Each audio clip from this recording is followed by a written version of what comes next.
இதுல தான் என்னன்னா, யார் என்ன சொன்னாலும் அத வந்து கேட்டுக்காதீங்க. "உன்னால முடியாது. நீ எதுக்கு இத செய்ற?" அப்படின்னு நெறைய வந்து வருவாங்க. ரொம்ப பேர் கேலி பண்ணுவாங்க. "என்ன நீங்க ஃபேமிலியா உட்காந்து களிமண் உருட்டிட்டு இருக்கீங்க." அப்படின்லாம் வந்து எங்கள திட்டியிருக்காங்க. அதெல்லாம் நெறைய வந்து கேள்விப்பட்டுருக்கோம். யார் என்ன சொன்னா, "ஐயோ! அவங்கள நம்மள அப்படி சொல்றாங்க.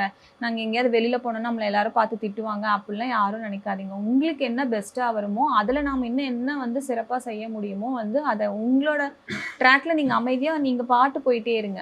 உங்களோட பெஸ்ட் அதுல என்ன பண்ண முடியுமோ பண்ணுங்கன்னு தான் நான் சொல்லுவேன். ஸோ யார் என்ன சொன்னாலும் வந்து காதுல வாங்கிக்காதீங்க. இப்ப அப்படி சொன்னவங்களால தான் நான் திரும்பி பார்க்க வச்சிருக்கேன். இப்போ நமக்கு நெறைய செலிபிரிட்டி கஸ்டமர்ஸ் இருக்காங்க. நெறைய அவார்ட்ஸ் வாங்கியிருக்கோம். எல்லா ஆர்டிக்கல் எல்லாத்துலயுமே என்ன பத்தின ஆர்டிக்கல் எல்லாமே வந்திருக்கு. அந்த மாதிரி வந்து நம்மளோட பெஸ்ட்ட குடுக்கும்போதே இந்த மாரி நம்ம வந்து நம்மள தேடி வருவாங்க. நீங்க இவ்ளோ தூரம் நல்லா பண்ணிட்டு இருக்கீங்க. நீங்க வந்து எங்களோட ஆர்டிக்கல்ல வந்து நான் உங்கள வந்து எழுதிக்கலாங்களா? இல்ல உங்கள பத்தி எனக்கு சொல்லுங்க அப்படின்னு நெறைய ஃபோன் கால்ஸ் எங்களுக்கு கூப்பிடுவாங்க. ஸோ அதனால நான் என்ன சொல்றேன்னா, ஒண்ணு செஞ்சாலும் அத அழகா வந்து பெஸ்ட்டா செய்யுங்க. யார் என்ன சொன்னாலும் அத கண்டுக்காதீங்க. அவ்வளோதான் சொல்லுவேன். கடைசில வந்து கைத்தொழில் ஒன்றை கற்றுக்கொள், கவலை உனக்கில்லை ஒத்துக்கள்னு எங்க மாமியார் எனக்கு இத வந்து அடிக்கடி சொல்லிட்டே இருப்பாங்க.